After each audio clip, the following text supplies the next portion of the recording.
គោរពជំរាបសួរថ្នាក់ដឹកនាំលោកគ្រូអ្នកគ្រូអ្នកអាណាព្យាបាលជាទីគោរពនិងសិស្សានុសិស្សទាំងអស់ជាទីស្រឡាញ់រាប់អាន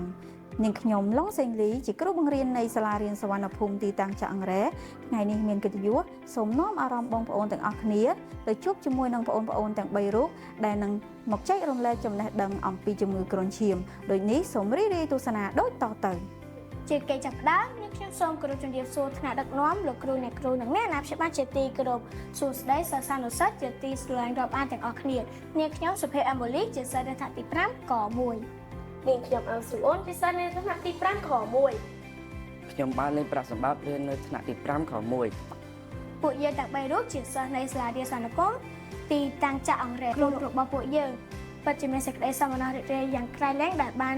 លើកប្រធានបទមួយដ៏សំខាន់មកចែករំលែកដល់បងប្អូនទាំងអស់គ្នានោះគឺការយល់ដឹងពីជំងឺគ្រុនឈាម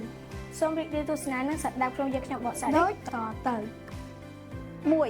តើអ្វីទៅជាជំងឺគ្រុនឈាមហើយជំងឺគ្រុនឈាមឆ្លងតាមរយៈអ្វីជំងឺគ្រុនឈាមជាជំងឺដ៏គ្រោះថ្នាក់ដែលអាចកើតឡើងទៅលើកុមារនិងមនុស្សពេញវ័យជំងឺនេះឆ្លងតាមរយៈការខាំរបស់មូសខ្លាញីដែលផ្ទុកមេរោគគ្រុនឈាមមូសខ្លានេះមានលក្ខណៈឥតងាយស្រួលចំណាំណាស់វាមានឆ្នោត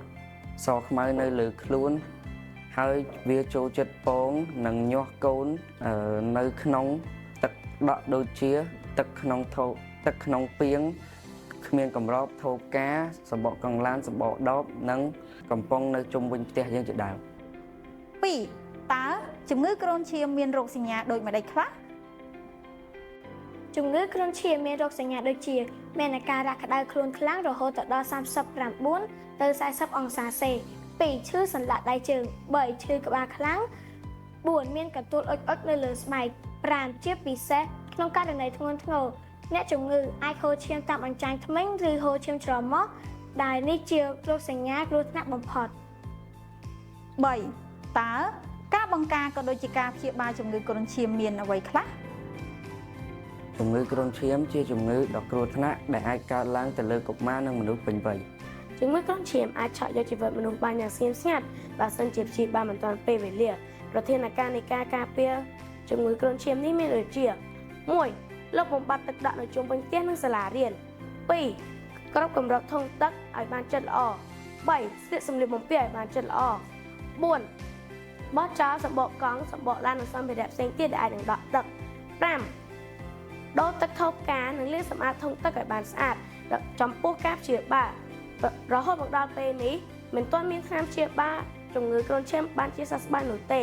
ប្រសិនបើមានការសង្ស័យទៅលើសមាជិកគ្រួសារឬមិត្តភ័ក្តិមានការក្តៅខ្លួនខ្លាំងខុសពីធម្មតា1សូមនាំពួកគាត់ទៅកាន់មន្ទីរពេទ្យឬមណ្ឌលសុខភាពដែលនៅជិតផ្ទះរបស់ពួកគាត់2ហាមដាច់ខាតផ្សំថ្នាំយកមកលេបខ្លួនឯងព្រោះវាអាចធ្វើឲ្យហូរឈាមក្រពះនិងធ្វើឲ្យគ្រោះថ្នាក់ដល់អាយុជីវិតផងដែរ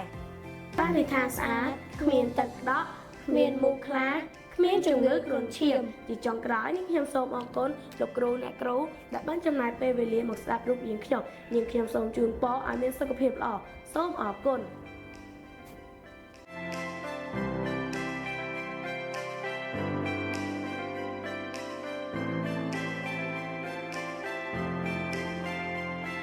រៀនសុវណ្ណភូមិជាសាលាចំណេះទូទៅខ្មែរធំជាងគេនិងល្អជាងគេនៅកម្ពុជា